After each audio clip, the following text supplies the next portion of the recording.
Kannappan PR, ഈ ഉണർവ് സൊസൈറ്റിയുടെ സെക്രട്ടറിയാണ്. ഈ കണ്ണാടിപ്പായ എന്ന് പറയുമ്പോൾ ഇതൊരു അപൂർവ ഇനത്തിൽപ്പെട്ടതായ ഒരു പായാണ്. അതായത് ഗോത്ര വിഭാഗത്തിൽപ്പെട്ട 4 ജാതിക്കാർ, ഊരാളി, മന്നാൻ, മുതുവാൻ, കാടാർ, ആ ഇടുക്കി, പാലക്കാട്, തൃശ്ശൂർ, എറണാകുളം ജില്ലകളിലാണ് ഈ ഗോത്ര വിഭാഗത്തിൽപ്പെട്ട ആളുകൾ ഉള്ളത്. ഇവർ നെയ്യുന്ന പായാണ് കണ്ണാടി പായ.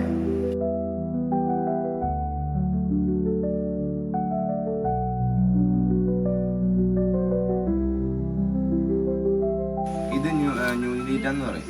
ഈറ്റാണ് ഈറ അല്ല, സാധാ ഇതല്ല, വേറെ പേരെന്ത്, എന്ത് പറയുന്നത്? ന്യൂഞ്ഞലീറ്റ. ഓക്കെ ഓക്കെ, കുറച്ചുകൂടെ നൈസായിരിക്കും അല്ലേ? വനത്തിലുണ്ടായിരിക്കുന്നതായ ഒരു ഐറ്റം ഈറ്റകളുടെ ഒരു ഐറ്റം ഈറ്റയാണ്. അത് ഈ കണ്ണാടിപ്പായ നെയ്യാൻ മാത്രമാണ് ആ പായ ഈറ്റ എടുക്കാറുള്ളത്. അത് ന്യൂഞ്ഞലീറ്റ എന്ന് പറയുന്ന ഈറ്റയാണ്. അത് വളരെ വിശേഷത ഉള്ള ഒരു ഈറ്റ തന്നെയാണ്. അതിൻ്റെ ചെറിയ ചെറിയ അടികളെടുത്ത് മാത്രമേ ഈ പായ നെയ്യാനായിട്ട് സാധിക്കത്തുള്ളൂ. ഇത് മിഷൻ വർക്കായിട്ടൊന്നും പറ്റത്തില്ല. ഇത് കൈവേല കൊണ്ട് തന്നെ മാത്രം ചെയ്തെടുക്കാവുന്നതായ ഒരു വർക്കാണിത്. ന്യൂഞ്ഞലീറ്റ. അതിൻ്റെ കമ്പുകൾ തമ്മിൽ കൂടുതൽ നീളമുണ്ട്. അപ്പോൾ നീളത്തിൽ മുറിച്ച് കിട്ടും അല്ലേ? പായ ഉണ്ടാക്കാനുള്ള വലിപ്പം ഒറ്റ.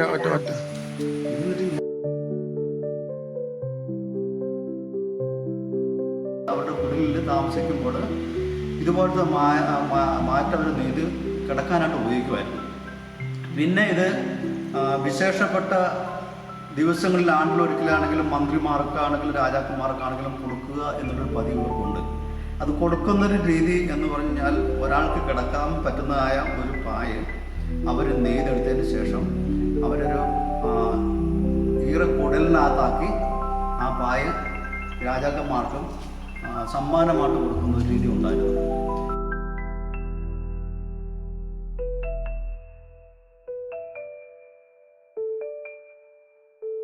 ഇങ്ങനൊരു ആദിവാസിയുടെ ഒരു കല, ഇങ്ങനൊരു കണ്ണാടിപ്പായ ഇങ്ങനെ ഉണ്ട് എന്ന് ഗവൺമെൻറ്റിനെ ബോധ്യപ്പെടുത്തി അവർ ജിയോളജിക്കൽ വകുപ്പുമായിട്ട് ബന്ധപ്പെട്ട് അവർ അതിനായിട്ടുള്ള പഠനങ്ങളും കാര്യങ്ങളും സാധ്യതകളൊക്കെ അന്വേഷിച്ചു. ഇത് വേറെ ആരെങ്കിലും ചെയ്യുന്നുണ്ടോ ഇല്ലയോ എന്നൊക്കെ അന്വേഷിച്ചു.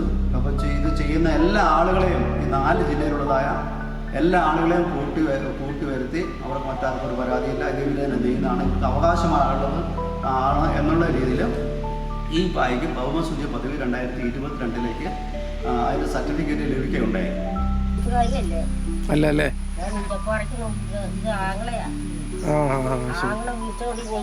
ഇതുകൊണ്ട് വന്നതല്ലേ? അത് ശരി.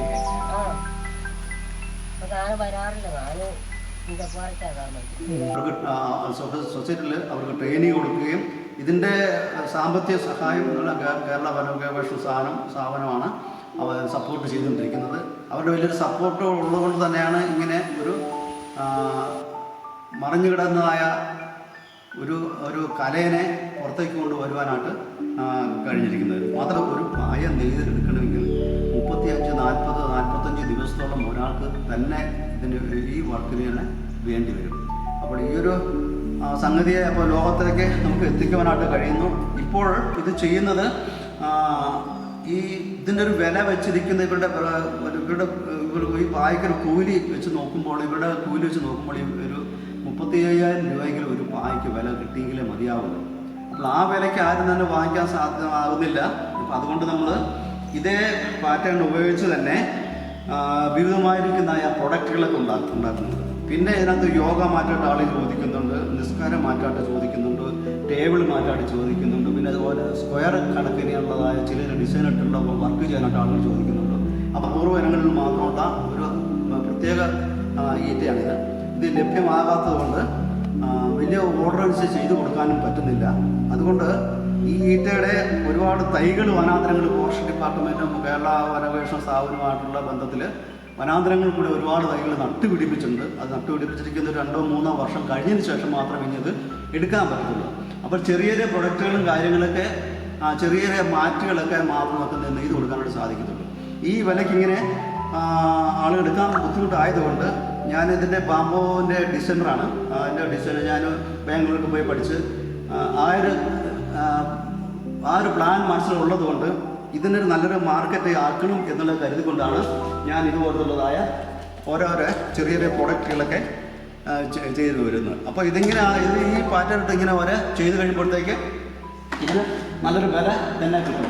എന്നിട്ട് ഇതിൻ്റെ ഒരു ക്ലോക്കിൻ്റെ മോഡലാണ് ഇത് ചെയ്തിരിക്കുന്നത്. ഇതിൻ്റെ ഈ പാറ്റേൺ തന്നെയാണ് ഉപയോഗിക്കുന്നത്. കണ്ണാടി പായയുടെ അതേ പാറ്റേൺ തന്നെയാണ് ഉപയോഗിക്കുന്നത്.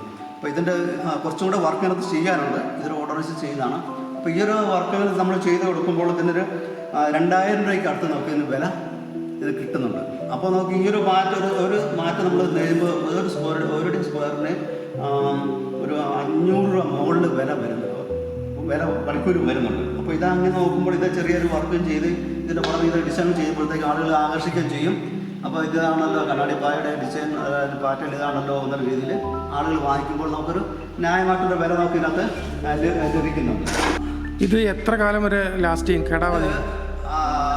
എൻ്റെ പിതാക്കന്മാർ പറഞ്ഞിരിക്കുന്നത് ഇന്നത്തെ കാലത്ത് ആരും കിടക്കാറില്ല, കാരണം അത് ലഭ്യമാകാത്തത് കൊണ്ട്. എൻ്റെ പിതാക്കന്മാർ പറഞ്ഞിരിക്കുന്ന അറിവനുസരിച്ച് ഇത് ഉപയോഗിക്കും തോറും അതിന് ലാസ്റ്റിക്ക് കൂടി വരുവാണ്.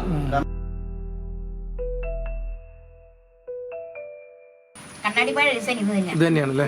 ഡിസൈനുണ്ട്, വേറെ ഡിസൈനുകളുണ്ട്. വരമ്പിന് 2 പൊളിയുണ്ട്, 30 പൊളിയുണ്ട്, പിന്നെ ആനച്ചുണ്ട്. അല്ലേ അമ്മ?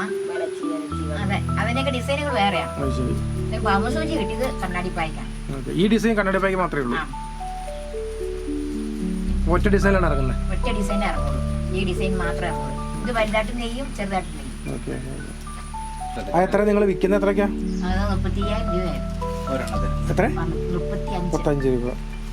അത്രയും ദിവസത്തെ വർക്കുണ്ട്. പാറക്കുട്ടി പേരെഴിയോ? കോടമ്പൻ. പാറക്കുട്ടി കോറമ്പൻ. തേരഴിയില്ല. അമ്മ കുറെ കാലമായി തുടങ്ങിയിട്ട്? പണ്ട് ചെറുപ്പം പോലെ ഉണ്ടോ? ഇതെങ്ങനെയാ പൊതുവെ എല്ലാവരും നെയ്യോ? സ്ത്രീകൾ മാത്രം അങ്ങനെ? എല്ലാവരും നെയ്യത്തില്ല. സ്ത്രീകൾ മാത്രം അങ്ങനെ വല്ലതും ഉണ്ടോ? നെയ്യാല്ലേ? നെയ്യുന്നത്